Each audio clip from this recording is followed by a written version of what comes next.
Hello there, it's Sev from Three Counties Motorhomes and welcome to this video guide on the Sargent EC200 control panel. This particular example, as you can see, has a lovely mock walnut trim.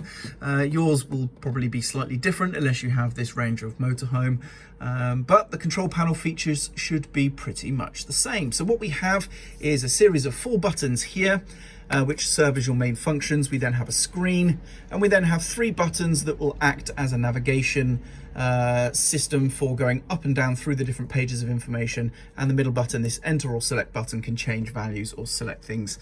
So to turn on and off the power to your vehicle, it's going to be this button here that will turn on or off the 12-volt leisure battery supply. This button here turns on and off the power to the water pump.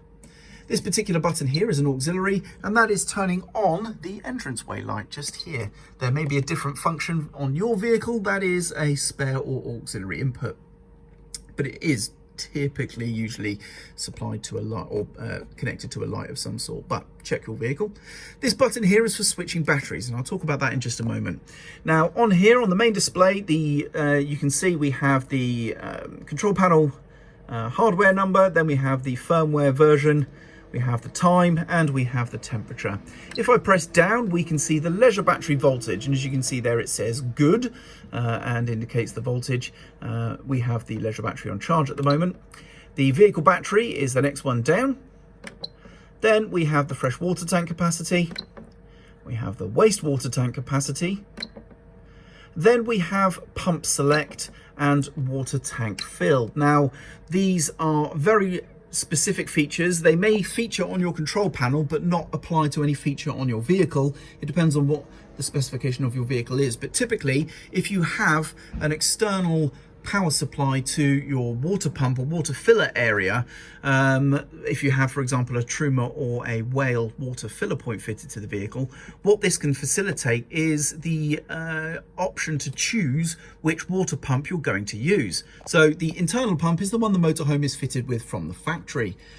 Now you can change this to external. External would be a pump you connect to the motorhome on that proprietary filler port from either Truma or Whale or another manufacturer, and that would be a submersible pump, so you can put it in a container of water on the outside. Now by selecting external pump here, you're not going to use the internal pump. It is instead going to suck water from the external container using that external pump you have connected.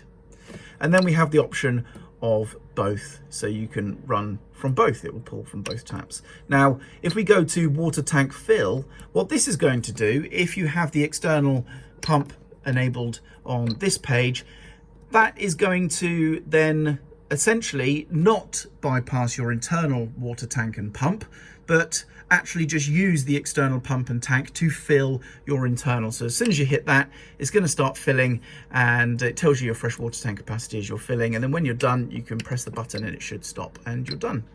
And it's as easy as that. Now we can then set the clock, we can set an alarm, we can choose whether or not the alarm is on or off, and then we are back to the main screen.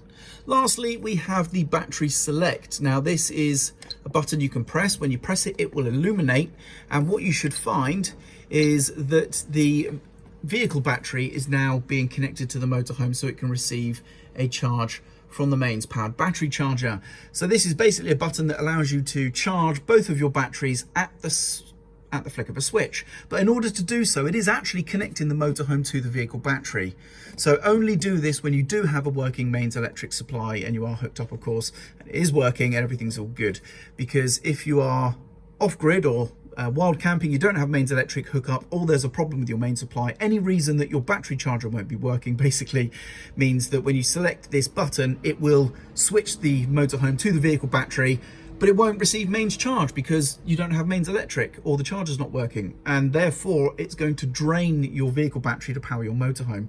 So only select this when you have a working mains supply and your charger is working, so that it is definitely going to be charging the vehicle battery rather than draining it. And if I press the button once more, you can see the voltage has gone back down and the leisure battery is back up on the higher voltage because it's back on charge. So the light on indicates you're on the vehicle battery, light off means you're on the leisure battery, which you should be most of the time.